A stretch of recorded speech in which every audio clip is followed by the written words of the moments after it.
So, um, it was still a tool where people could find people. Um, and that meant that ideas were being shared, and those who felt that they didn't have a voice could use this tool to express um, their discontentment.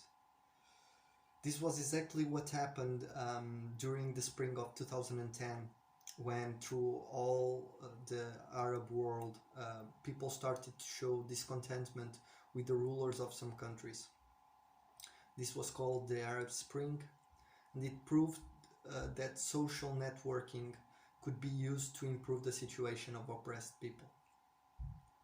In a way, and despite not being in fact directly involved with it, Facebook could redeem itself, since was a tool that had a power that could be harnessed for things that were important to humanity. However, this also became a study through which Facebook tried to get the most of it, not in the moment directly, but years later. To understand what happened next is necessary to understand the algorithm that feeds people information.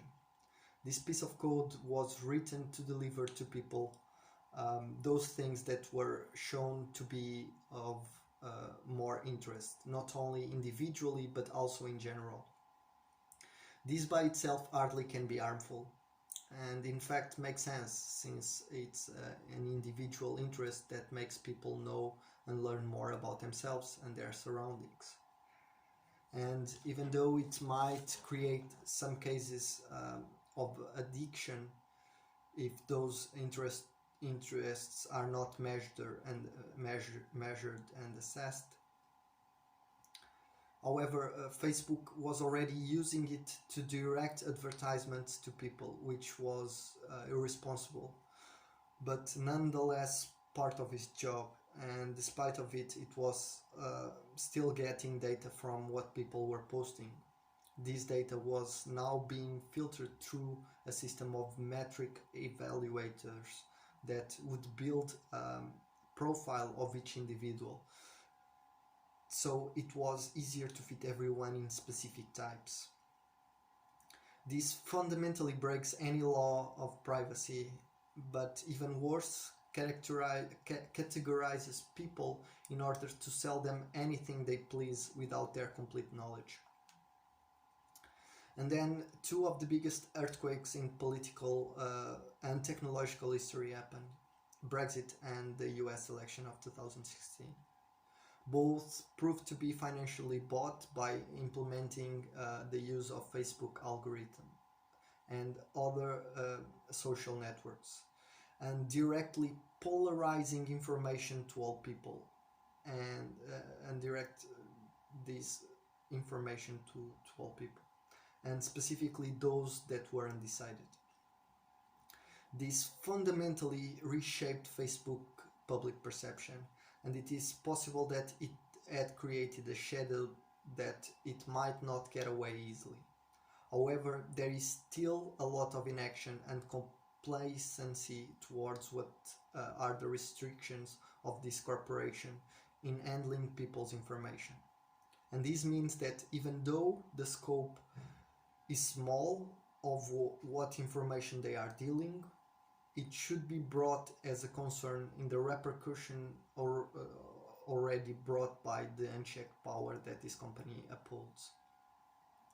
This requires both governmental and people's pressure, and for that reason is essential to also improve the communication between them.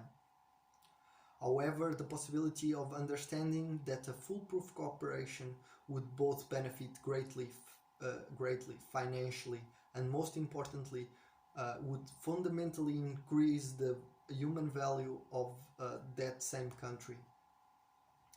Uh, Finally, with the power of people to own their own information, it would be possible to reshape economy of the country based on its human value. Despite of some speculation, it should be difficult to it shouldn't be difficult to understand the importance to keep their privacy to people.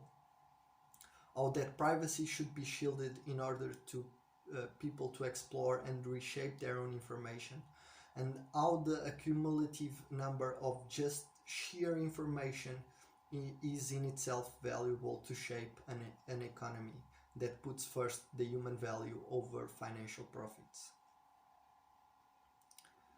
Entailing this notion with the distrust already built in over such an institution like Facebook, it's easy to understand that there are some steps that can strongly make an hit on how it comes about with their users' information and overall procedures.